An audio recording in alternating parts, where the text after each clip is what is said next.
The King, Last Confession. They say love is a beautiful thing, but they never tell you what happens when love is born in the shadows, between truth and lies, between vengeance and desire. She came to destroy him. He lived in a world built on blood. Neither of them expected the fire. One touch, and her world started to fall apart. One kiss, and his loyalty began to shatter. She was supposed to write his downfall. He was destined to become her obsession, and in the end, when bullets replaced words and betrayal tasted like love, only one of them would walk away. Chapter 1. The Interview. The rain hadn't stopped since morning. It poured over the city like a warning, cleansing the streets, hiding the sins beneath its silver curtain. Elena Carter adjusted her coat and checked her reflection in the elevator's mirror. She looked composed, calm, confident, everything a professional journalist should be. But beneath her calm exterior, her pulse was unsteady. Today was her first step toward vengeance. The elevator stopped on the top floor of DeLuca International, polished marble, gold accents, a silent hallway that smelled faintly of expensive cologne and danger. Every corner felt too quiet, like even the walls were listening. A tall man in a black suit opened the glass door for her. "Mr. DeLuca is expecting you." Her heels clicked softly as she stepped inside. He was there, standing behind a desk that overlooked the skyline. A dark suit, black tie, and an expression that could freeze a storm. Leonardo DeLuca, billionaire, philanthropist, and son of a murderer. He turned when he heard her steps. His eyes, steel gray, flicked over her like he was memorizing her, not meeting her.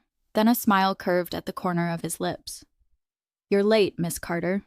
Elena swallowed. "Traffic," she lied. He glanced outside at the rain. "You'll find this city has more excuses than truth." He motioned for her to sit. His voice wasn't loud, but it filled the room like authority itself. She sat across from him, careful not to show how his presence unsettled her. "Your assistant mentioned this is for your magazine's feature, Faces of Power?" he asked, leaning back. "Yes," she said, pressing record on her phone. "We highlight young entrepreneurs who built their empire before 35. He raised an eyebrow. "Empire?" She smiled faintly. "That's what the media calls it. Empire sounds like something inherited. Everything I have, I built myself." His gaze lingered on her face, studying her reaction. "But tell me, Miss Carter, what makes me so interesting to you?" Her heart skipped, but she smiled easily.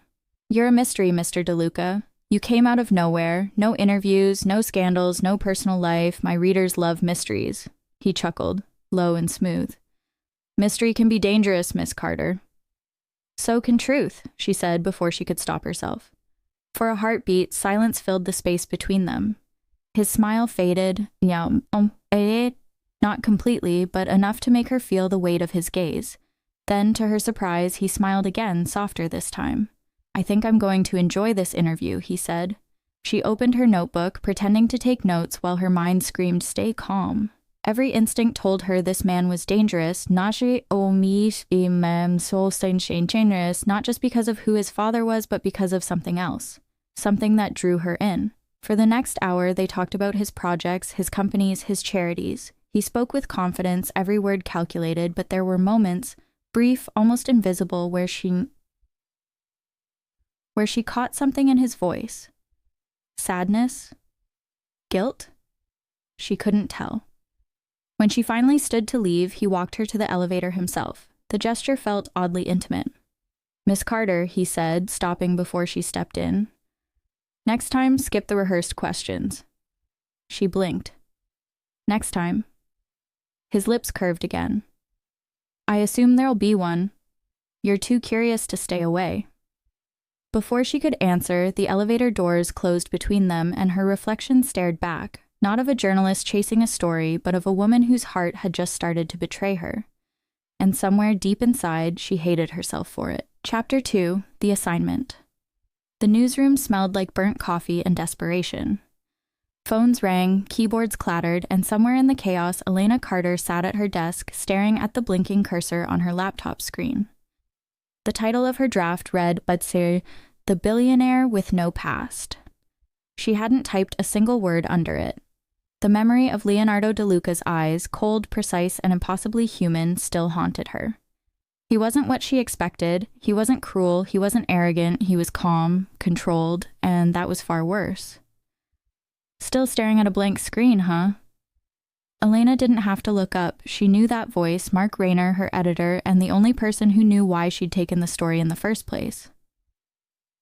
"I'm thinking," she said quietly. "Thinking doesn't sell papers, sweetheart." He leaned against her desk, lowering his voice. "You had your first meeting with him, didn't you?" "Yes." "And?" She hesitated, remembering the way Leonardo had looked at her, like he saw something in her no one else ever did. "He's different." "Different?" Mark scoffed. "He's a DeLuca, Elena. His family has blood money running through their veins. You think that man built an empire at 32 without getting it dirty?" Elena's hands clenched around her pen. "I didn't say he's innocent." "Good, because we both know why you're doing this." The air between them thickened. Her jaw tightened, but she didn't speak. She didn't have to. Mark had been there the day she'd found out the truth about her real parents, about the fire, about the men who came in the night demanding her father hand over the store. The men who never let her parents see the sunrise. She had been 6 months old when her life was stolen from her. "I'll get what you want," she said finally. "What we want," he corrected. "We're taking down the DeLuca crime family, his father, his uncle, everyone. Leonardo's just the doorway. You charm your way in, get access, find proof of the laundering, the shell companies, whatever you can. You do that and you'll finally get your justice." Justice? It should have sounded powerful, beautiful even, but it didn't. It sounded cold. She didn't want justice. She wanted peace. Mark started to walk away but stopped halfway. "Elena," she looked up. "Don't get too close. These people, they'll use you, break you, and throw your body in the river if they find out who you really are." She forced a smile. "Don't worry, Mark. I don't fall for monsters." He gave her a long look before leaving. But as she stared at her reflection in the dark screen, Leonardo's voice echoed again in her head. "You're too curious to stay away." She told herself it was just a trick of memory, just words, but the way her heart beat when she remembered his smile told her otherwise. That night, alone in her small apartment, she turned on the recorder from their meeting. His voice filled the room, smooth, low, deliberate. The kind of voice that could convince anyone to believe anything.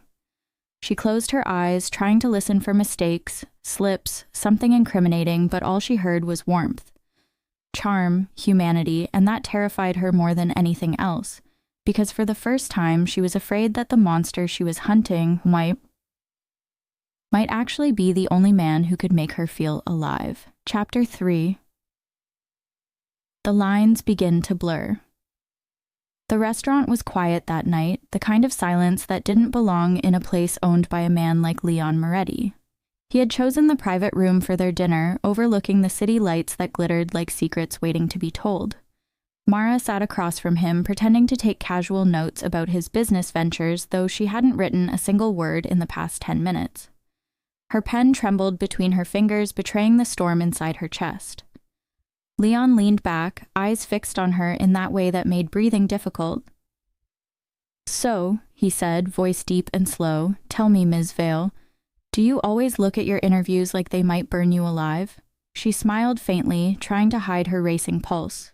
"Only when my subjects have a reputation that could do just that." He chuckled, the sound smooth and dark. "Careful. You might make me believe you're scared of me." "I'm not scared," she lied. She wasn't scared of him, she was scared of how her heart reacted to him, how her pulse betrayed her every time his eyes found hers. The waiter brought wine. She reached for the glass, their fingers brushed, and something electric moved between them, raw, undeniable, dangerous. She should have looked away. She should have remembered why she was there, the article she promised her editor, the justice she promised her dead parents. But when Leon smiled, that dangerous, lazy smile that reached his dark eyes, every word she ever meant to write turned to ash. "Do you believe," he asked suddenly, swirling the wine in his glass, "that people can be born into sin and still deserve to be saved?" The question cut deep, too deep. She stared at him, words caught in her throat, and for the first time she wondered if the monster she came to expose was a man already tired of his own darkness. That night, when he walked her to her car, she felt it, the shift. It wasn't just an interview anymore. It wasn't just a mission. It was something alive, something forbidden, something that would soon destroy them both. Chapter 4. Beneath the Mask. The invitation came the next morning, a simple black envelope slipped under her hotel door, sealed with wax and stamped with an M. No words, no address, just a note written in elegant handwriting. Tonight, 9 p.m., don't be late. Her chest tightened as she read it again and again. It could only be from him. Mara spent the day pacing between her notebook and the mirror, convincing herself this was still part of the plan. Every second with Leon Moretti brought her closer to what she wanted, the truth, the proof, the fall of his family's empire. But every time she remembered the way he looked at her last night, something inside her trembled. When the black car arrived that evening, she climbed in with shaking hands. The driver said nothing. The road stretched through the dark until the city lights disappeared behind her. Leon's mansion stood at the edge of the cliffs, a kingdom of stone and shadow overlooking the restless sea. Golden lights spilled from tall arched windows, laughter and music drifting out into the night. Inside, the world was intoxicating. Men in sharp suits, women wrapped in silk and diamonds, glasses clinking, secrets exchanged in smiles. She'd seen this kind of power before in stories, but never this close, never this real. And then she saw him. Leon stood at the top of the marble staircase, dressed in a black suit that looked like sin itself. When their eyes met, the noise around her faded. "You came," he said as she reached him. "You invited," she replied softly, forcing a steady tone. He leaned closer, his voice brushing her ear. "Maybe I just wanted to see if you'd walk willingly into the lion's den." Her pulse jumped. "Maybe I like lions," she whispered back. His smirk deepened. "Careful, Mara. They bite." The evening unfolded like a dangerous dance. He introduced her to powerful men, to faces she recognized from hidden government files and half-buried scandals.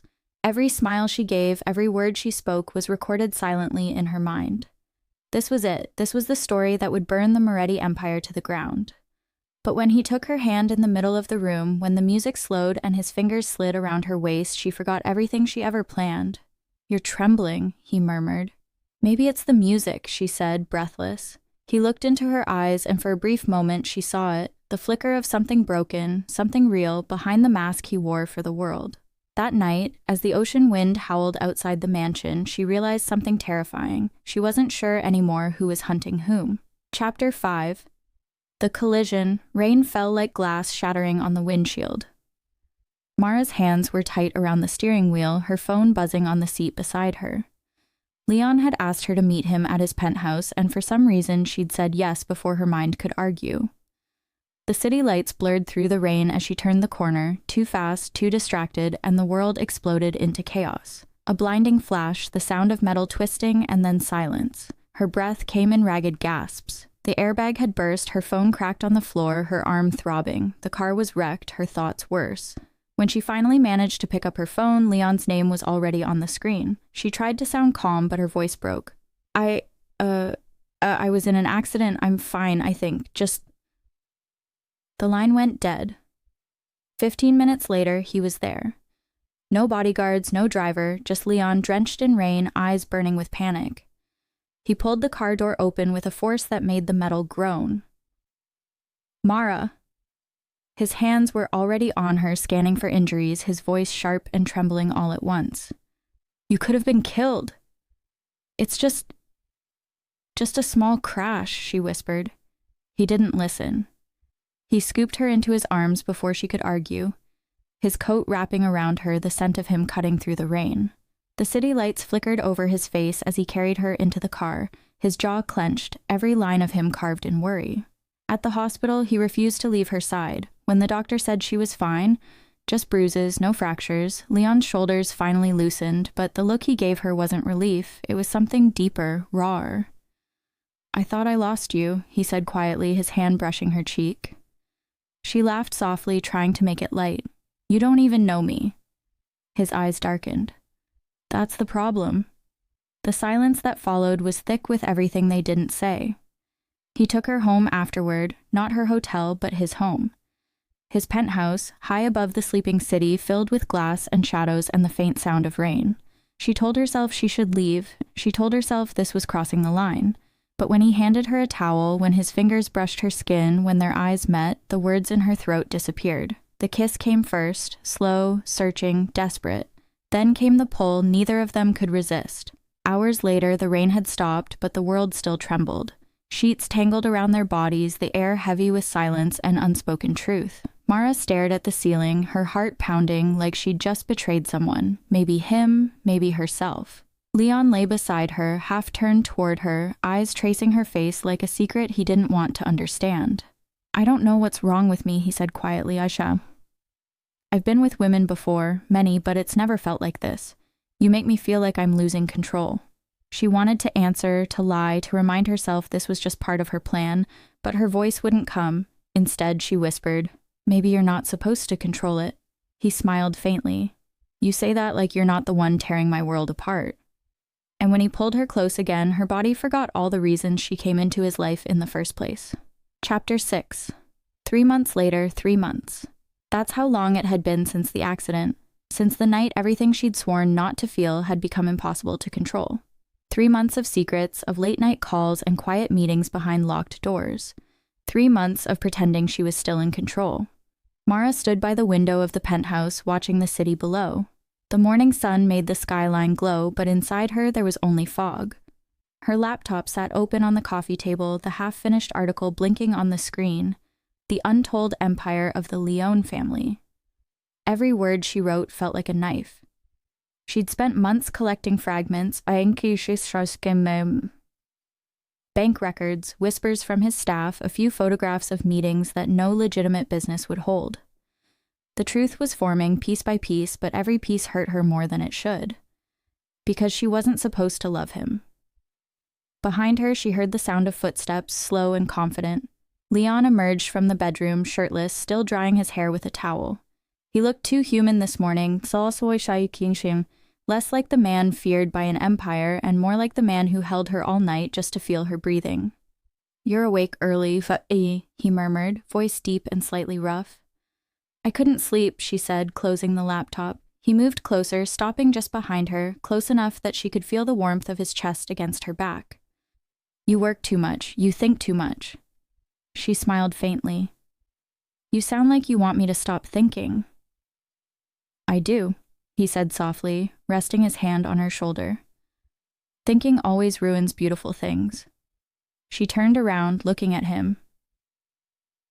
And for a second, she almost said, "I can't do this anymore," but his eyes... Those eyes always stole her words. "I have to go today," she said instead, forcing herself to step back. "I've got an assignment outside the city." He frowned. "You didn't mention that." "It's last minute, just for a few days." He watched her quietly for a long time, the towel hanging loosely from his hand. "You're lying," he said finally. Her heart skipped. "What?" He moved closer again until his voice was right by her ear. "You only lie when you're scared. I can see it in your eyes, so tell me, Mara. What are you afraid of?" She tried to hold his gaze, but the words tangled in her chest. "You," she whispered before she could stop herself. He smiled faintly, but it wasn't arrogance this time. It was pain. Then we're both afraid of the same thing. For the rest of the morning, neither of them spoke much. He made her coffee. She pretended not to notice his hand shaking when he brushed her hair aside. The silence between them had become a language of its own. Every glance, every breath, every almost confession that neither dared to speak. By the afternoon, she left the penthouse. The city felt colder than usual. In her bag, hidden beneath her notebook, was a flash drive full of information she'd stolen the night before while Leon slept. Files that could destroy everything he built. Files that could avenge her parents. But for the first time in her life, revenge didn't feel like victory. It felt like heartbreak waiting to happen. And she knew, sooner or later, she'd have to choose between the truth and the man who made her forget what truth meant. Chapter 7. The shadows between them. Mara had never been this tired before. Not from sleepless nights or deadlines, but from carrying a secret so heavy that even breathing felt like betrayal. It had been a week since she left Leon's penthouse. A week of ignoring his messages, of trying to remind herself why she was doing this. But the ache inside her chest had become something cruel, the kind that didn't fade with distance. She sat in the cafe across from Leone Industries, her laptop open, her hand wrapped around a cup of cold coffee. On her screen were the photos, Leon's father, Vincent Leone, meeting men in dark suits behind a private dock. The evidence was enough to start the story, enough to destroy them. But when she looked at Leon's face in one of the pictures, him standing beside his father, unaware, half smiling, she hesitated. He wasn't like them. She knew that now. Mara. The sound of his voice made her freeze. She turned slowly. Leon stood behind her table, black coat still buttoned, eyes darker than she'd ever seen them. He looked exhausted, but the kind of exhaustion that came from anger, not sleeplessness. "You weren't answering your phone," he said quietly, "so I came to find you." Her mouth went dry. How did you... He glanced at the laptop. "You really think I don't have people watching over you?" The silence between them was a storm waiting to break. He pulled out the chair opposite her and sat, his gaze never leaving hers. "You've been different," he said, distant, nervous. "What's going on?" Her throat burned. "Nothing, I've just been busy." He leaned forward. "Don't lie to me." For a moment, she forgot how to breathe because he wasn't the warm, teasing Leon from her bed. This was the man they whispered about, the one whose name made people disappear. And yet, even with that darkness, she couldn't fear him, not when his voice broke on the next word. "Please." Something inside her cracked. She wanted to tell him everything, about her parents, her mission, her lies. But before she could speak, a tall man appeared at the door of the cafe, whispering something into Leon's ear. His expression changed immediately, colder, harder. He stood up. "I have to go," he said. "Stay home tonight, don't go anywhere." Leon, He didn't let her finish. "Please, Mara, just do as I say." And then he was gone. She sat there for a long time, staring at the door he'd walked through, her heart pounding. What she didn't know was that the man who had whispered to him wasn't just a bodyguard, it was his cousin, Marco Sase, the one who handled all of Vincent Leone's quiet business. And as soon as they left the cafe, Marco said what Leon couldn't ignore. "Your father knows about the girl." Leon stopped walking. "What do you mean?" "She's not who she says she is." He had someone dig into her past. There's no record of her family, her ID, her job, her entire background. It's fabricated. He wants her gone before she brings trouble. The world went silent around Leon. He didn't want to believe it. Not her, not Mara. But when he thought of the laptop, of her distance, of the flash of guilt in her eyes every time he asked about her life, the doubt began to burn like acid. And in that moment, Leon realized something terrifying. If his father was right and Mara was lying, then she hadn't just stolen his heart. She had walked straight into his world to destroy it. Chapter 8. The Weight of Truth. The rain didn't stop that night. It lashed against Mara's window, turning the city into a blur of silver and smoke. She sat on her couch, knees drawn to her chest, trying to calm the unease crawling under her skin. Something was wrong. She could feel it. Ever since that day in the cafe, Leon hadn't called. Not once. And that wasn't like him. He'd always been the one to text at midnight, to show up unannounced, to find her even when she wanted to disappear. Now, nothing. Silence. She told herself it was for the best. That distance would make it easier when she finally published the article. But the ache in her chest said otherwise. She tried to distract herself, opened her laptop, stared at her half-finished report. Her editor had been calling non-stop, demanding updates. "The Leone family is big news, Mara," he'd said. "People are waiting for this story." The cursor blinked on the empty page. All she had to do was hit send, and Leon's world would collapse. His family, his business, his name, everything he ever built, everything he once used to destroy her parents' lives. So why couldn't she do it? Across the city, Leon sat in his office, the glow of his monitors painting his face in shades of steel. The files were open before him. Everything his team had found on Mara Collins, except there was no Mara Collins. Her identity was created only 3 years ago. The university she claimed to graduate from had no record of her. The press ID she carried had been registered under a temporary freelance credential, fake but clever. Leon's jaw tightened. He wanted to throw the laptop across the room to break something to stop the war inside his head. She had lied to him, but why did that hurt more than the bullet scars on his body? He leaned back, closing his eyes. He remembered her laughter, the way she wrinkled her nose when she smiled, the way she touched his hand like he was something fragile. He wanted to believe that woman was real. "Boss?" Marco entered quietly. "What do we do with her?" Leon didn't open his eyes. "Nothing." Marco frowned. "Vincent won't wait. He's already moving. You know what that means." "I said nothing." His voice was cold, final, but inside he was breaking, because he knew his father wouldn't stop, and if what Marco said was true, if Vincent had already ordered her death, then the only thing standing between Mara and a bullet was him. That night, Mara couldn't sleep. She kept hearing noises outside her window, the faint hum of a car engine parked too long across the street. Her heartbeat raced as she got up, peering through the blinds. Nothing, just rain. But when she turned around, her phone lit up on the table. An unknown number. She answered, her voice shaking. "Hello?" A pause, then a man's voice, low and rough. "Miss Collins?" "Yes." "Who is this?" "You don't know me. But if you want to live, you need to leave your apartment now. Don't take anything. Just go." Her breath caught. "What are you talking about?" "They're coming for you." The line went dead. Her whole body went cold. She didn't even grab her purse, just her phone and the jacket by the door. The hall outside was dark, the sound of her footsteps echoing too loud. When she reached the elevator, she saw two men step out of the shadows near the stairwell. Suits tall, moving too fast. Her pulse exploded, and then she heard it.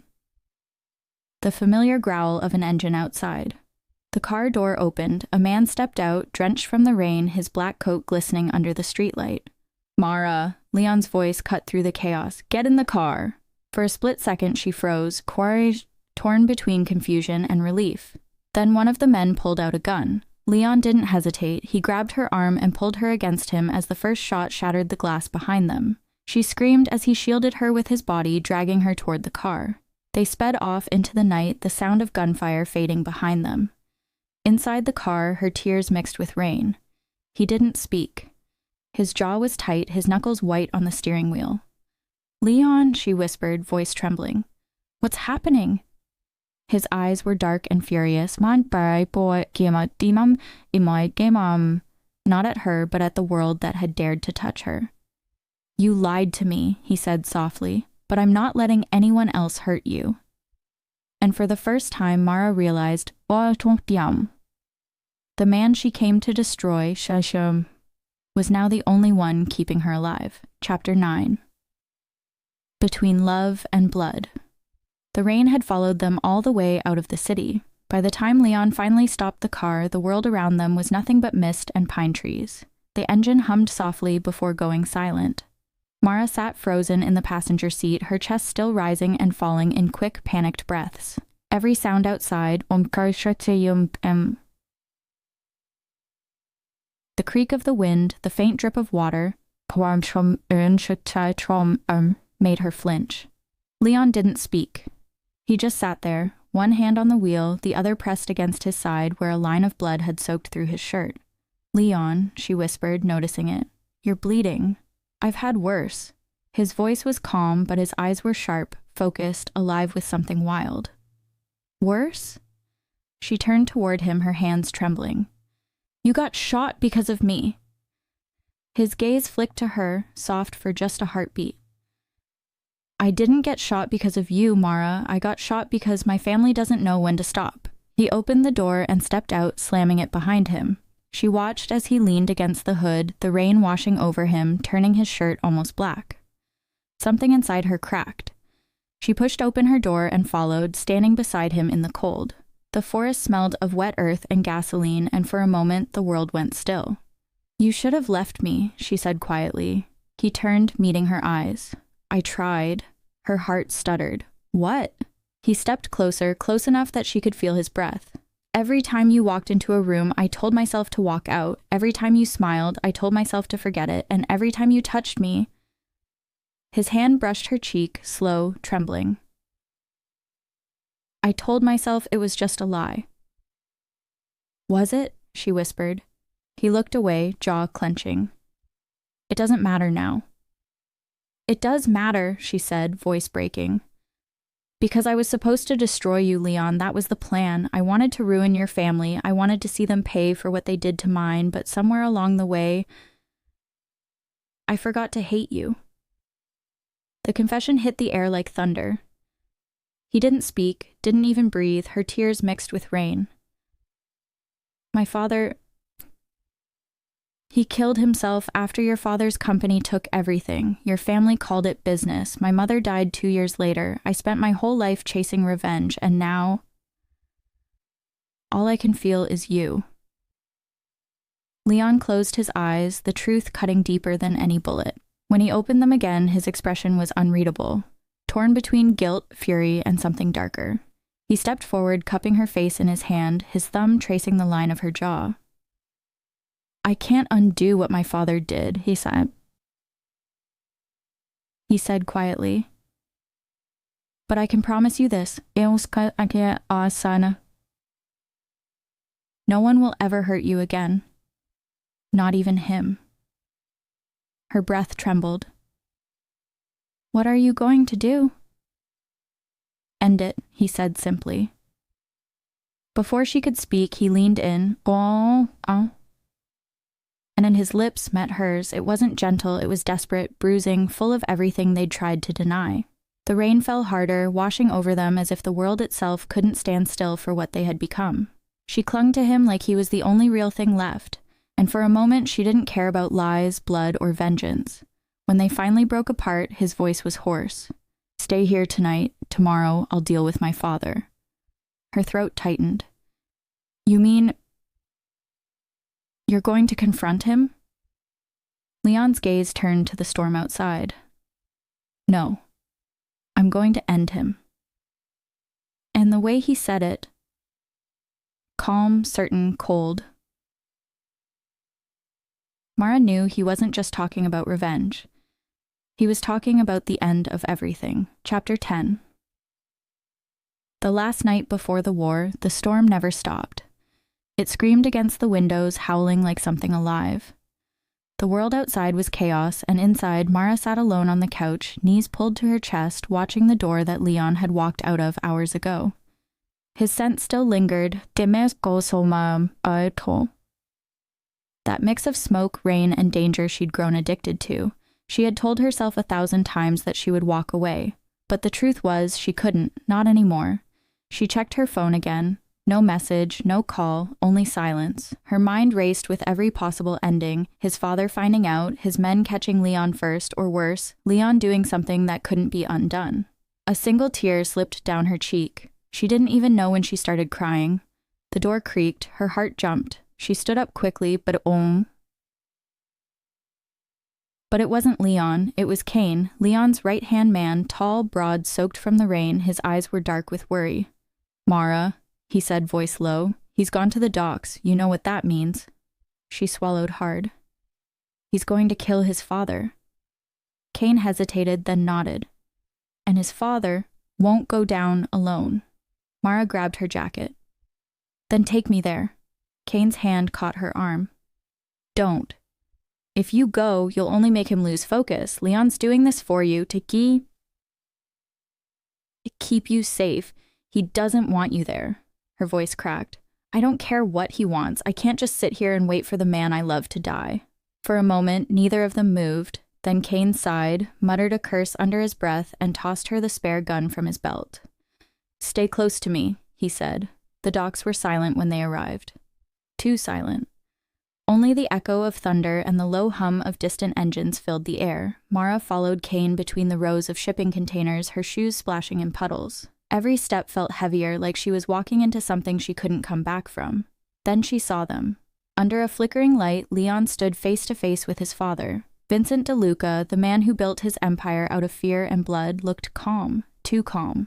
A pistol hung loosely in his hand, pointed toward the ground, while Leon's was steady, aimed directly at him.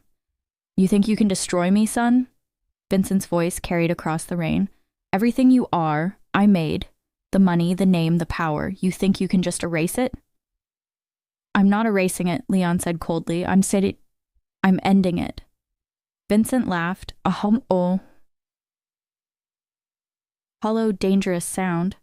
Over a girl? Over some journalist who played you like a fool? Leon's jaw tightened, but he didn't lower the gun. You destroyed her family. You killed innocent people to protect your greed. I built this empire to protect you, Vincent roared, stepping closer. Everything I did was for you to inherit, and now you stand here ready to shoot your own blood? Leon's voice broke. You stopped being my blood the day you took theirs. Vincent's eyes narrowed. Oh, Senange, this is how it ends. The next sound was a gunshot, then another. Mara screamed. She didn't even know who fired first. All she saw was Leon stumbling back, blood blooming across his chest.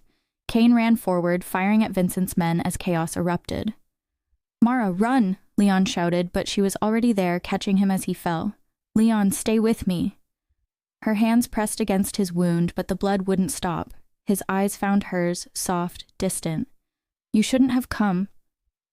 I couldn't let you go alone. Her tears mixed with the rain, falling onto his face. Please, don't close your eyes, Leon, please. He tried to smile. You said once. You came into my life to destroy it. A weak laugh escaped him. Looks like you did. Don't you dare say that, she whispered. You saved me. His hand rose slowly, brushing her cheek. Then maybe that's enough. The lights from the dock flickered. Sirens began to wail in the distance, and as the world blurred into chaos, Mara held him, screaming his name into the storm. He never answered. Chapter 11. The silence after the gunfire.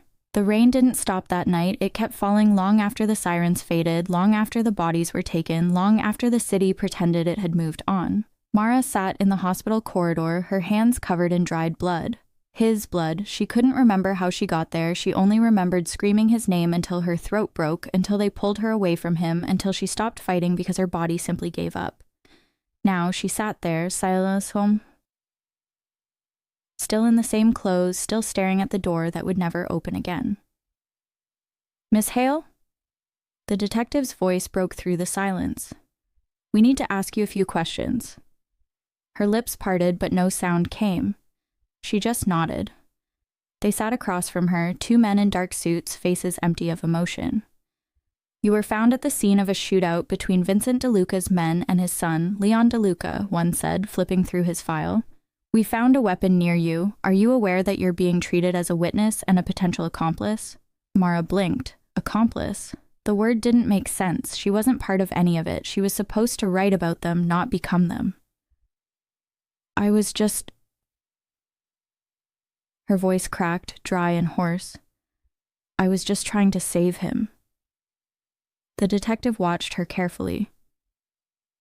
You were in a relationship with Leon DeLuca? She nodded once, a tear rolled down her cheek. I was. And did you know who his family really was?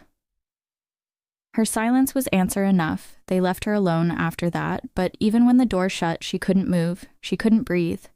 3 days later, the article went live. Her article. The fall of the DeLuca Empire.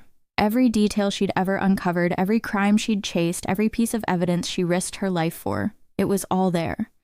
The names, the money trails, the murders, everything Leon's father built was exposed. The world called her brave. They called her fearless, but she didn't feel brave. She felt empty. Because for every line she wrote, she saw his face, the man who took the bullet that wasn't meant for her. The man who said her name like it was a prayer and died with her in his arms. Fame didn't taste like victory, it tasted like ashes. Weeks turned to months. Her name was on every magazine, every talk show, every headline. She was the woman who took down a crime empire. But behind closed doors, she was just Mara, the woman who couldn't sleep at night without hearing his last breath. Sometimes she'd drive to the old dock, park her car, and just sit there. The air still smelled like rain and gunpowder. She'd close her eyes and imagine him there, standing in the doorway, teasing her like he used to, calling her trouble. But he never came. One evening, Kane found her there. He looked older, tired, but his eyes still carried the weight of loyalty. "You shouldn't come here," he said quietly. "I know." She didn't look at him. "But it's the only place that still feels real."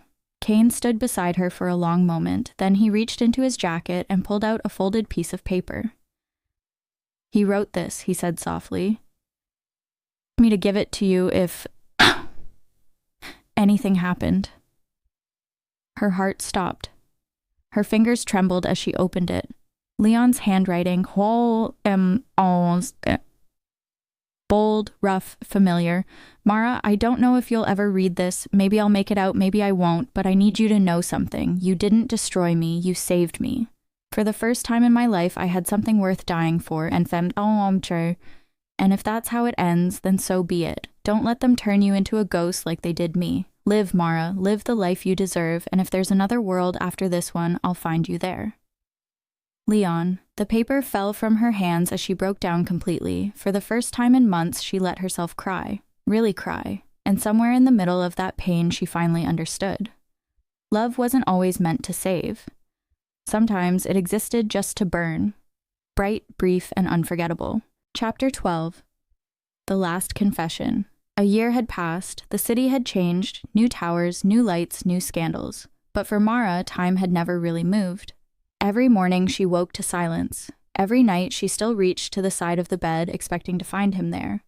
The world called her a legend, a survivor, the voice of justice. But none of those words filled the hollow space inside her. Her apartment was full of awards, interviews, and photos, the version of herself that the public wanted to see. But hidden behind one of the frames was a single photograph. Leon smirking at the camera, the faint scar on his jaw catching the light, his arm loosely around her shoulders. She didn't even remember when that picture was taken. Probably one of those nights he'd teased her into smiling before everything turned dark. That morning, she drove out of the city. No security, no cameras, no headlines, just her and the open road. The drive took hours, leading her to a small private cemetery on the outskirts surrounded by cypress trees and silence. She parked near the old stone gate and walked through the rows until she found him. Leon DeLuca, 1989 to 2024, he died protecting what was pure. Her chest tightened when she read the last line. She didn't write that, but somehow it was perfect. She knelt, brushing her fingers over the carved letters. "I did it," she whispered. "They're all gone. Your father, your uncles, every name, every crime. They're finished." A soft wind passed through the trees, lifting her hair. For a second, it felt like he was there, standing behind her, watching, the same quiet presence that used to fill a room before he even spoke. "I hate you," she said softly, but her voice cracked on the word. "You ruined everything. You made me fall for the one person I was supposed to destroy." Her tears fell silently onto the grass. "But I loved you," she breathed, her voice barely more than air. "God help me, I loved you so much." From her bag, she pulled a small notebook, her